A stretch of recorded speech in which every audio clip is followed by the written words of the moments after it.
Olá, eu sou a Tati Loyola e sejam muito bem-vindos de volta para este vídeo. Gente, eu não desapareci, não fui sequestrada, eu tô por aqui mesmo.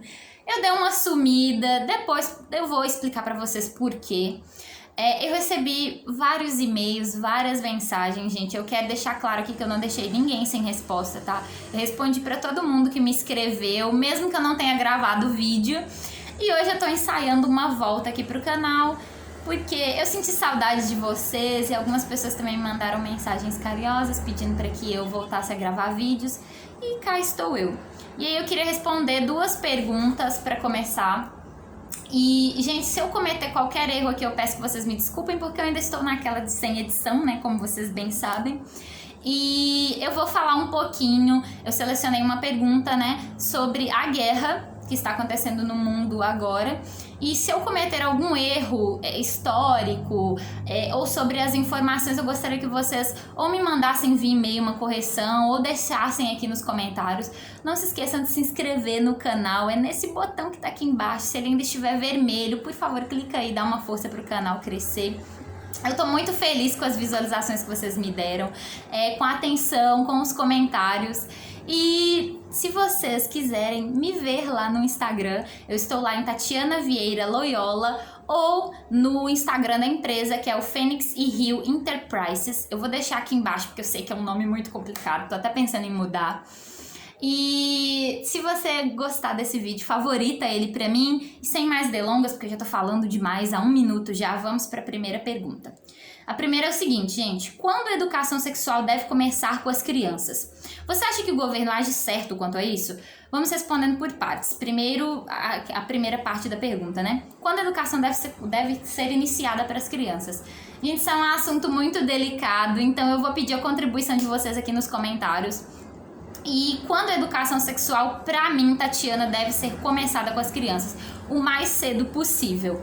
Porque tem muitos defensores de que a educação sexual ela deve ser retardada com as nossas crianças, porque elas devem aproveitar a infância ao máximo e não devem ser introduzidas nessas conversas que a família tradicional brasileira, por assim dizer, não acha adequada para a idade. Mas por que eu tenho essa visão de que a educação sexual ela deve ser iniciada com as nossas crianças o mais cedo possível? Porque isso não afeta de forma alguma no aproveitamento da criança, da sua infância, e ainda contribui para que ela saiba reconhecer quando ela está sendo assediada, quando ela está sendo importunada. E a sua liberdade com o seu filho, com os seus sobrinhos, ela se torna muito maior. E até mesmo com os seus alunos, os professores deveriam fazer uma campanha para que a educação sexual dentro das suas aulas, seja de que matéria for, ela fosse iniciada o mais cedo possível. Essa responsabilidade não deve ser só do professor de ciências ou do professor de biologia, mas da comunidade escolar, da sociedade como um todo.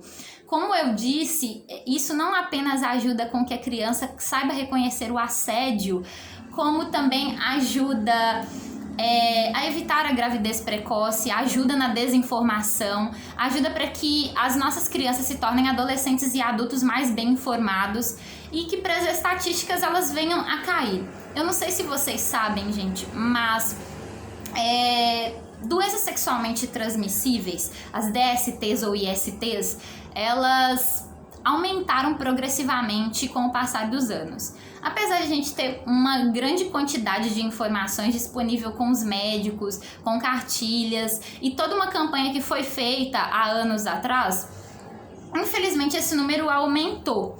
E respondendo, já entrando aqui na segunda parte da pergunta, gente, que foi o seguinte: você acha que o governo age certo quanto a isso? Não, gente, o governo não tá agindo certo porque, se eu não me engano, eu não vou saber precisar a data, mas o governo Bolsonaro, ele retirou da cartilha algumas imagens e algumas informações que eram decisivas para ajudar as nossas crianças e adolescentes a entender o que é preciso para ter uma vida sexual saudável.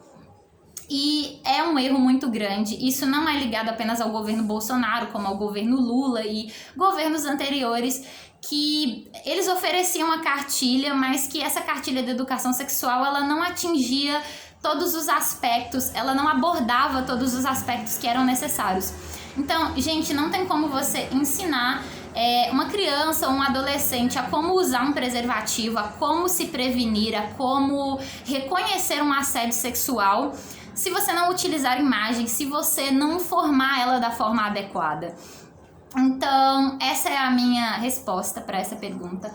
A educação sexual para as nossas crianças deve começar o mais cedo possível. Existem formas de abordar. Se vocês quiserem saber essas formas, mais, vamos dizer, veladas de abordar, na minha concepção, eu posso fazer um vídeo só sobre isso.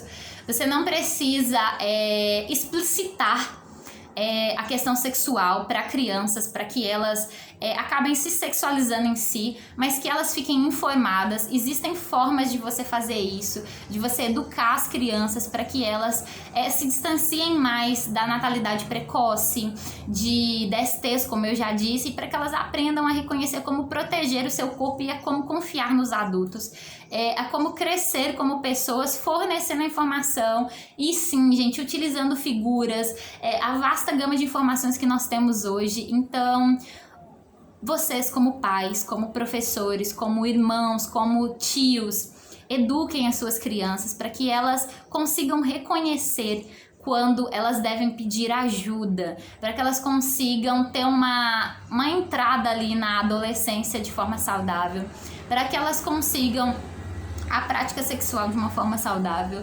E a desinformação é o pior vilão da história. Não pensem que se vocês privarem as nossas crianças, os nossos adolescentes de informação, essa vai ser a melhor saída, porque infelizmente vai causar sérios problemas. Se vocês quiserem saber mais, comentem aqui embaixo. E a segunda pergunta desse vídeo, gente, é o seguinte: qual a sua opinião sobre a guerra? Gente, eu vou dar uma opinião polêmica, como sempre. Isso é uma grande idiotice. É claro que eu não sou uma cientista geopolítica, eu não entendo muito de economia, mas isso é uma guerra de poderes. E sim, eu enxergo como uma Guerra Fria 2.0. Os países mais influentes, eles não querem se envolver para não desencadear uma terceira guerra, mas com certeza se trata de uma Guerra Fria 2.0, já que a Rússia está demonstrando o quão poderoso é o seu poder bélico e de que ela pode sim confrontar outros países. Mas, gente, já basta, ela já mostrou. Já tá na hora disso acabar, as pessoas estão sendo flageladas, as pessoas estão morrendo. Ao contrário do que muitas pessoas disseram, eu não considero o Zelensky como um ídolo, um herói por ele ter se mantido na Ucrânia.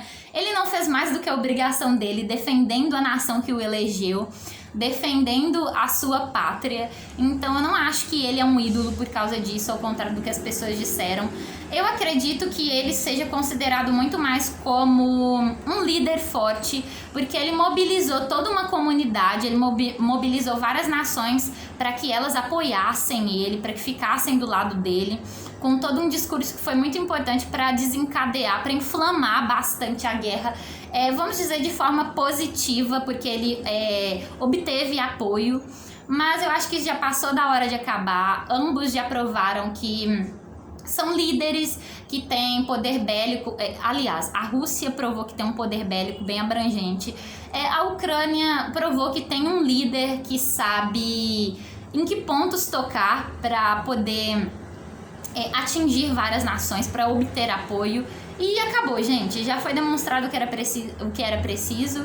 E eu acho um motivo bobo, como eu disse aqui no início da resposta, porque dizem, né, reza a lenda, que a Rússia ela quer combater o neonazismo dentro da Ucrânia e que ela não quer que ela estreite as relações com a OTAN.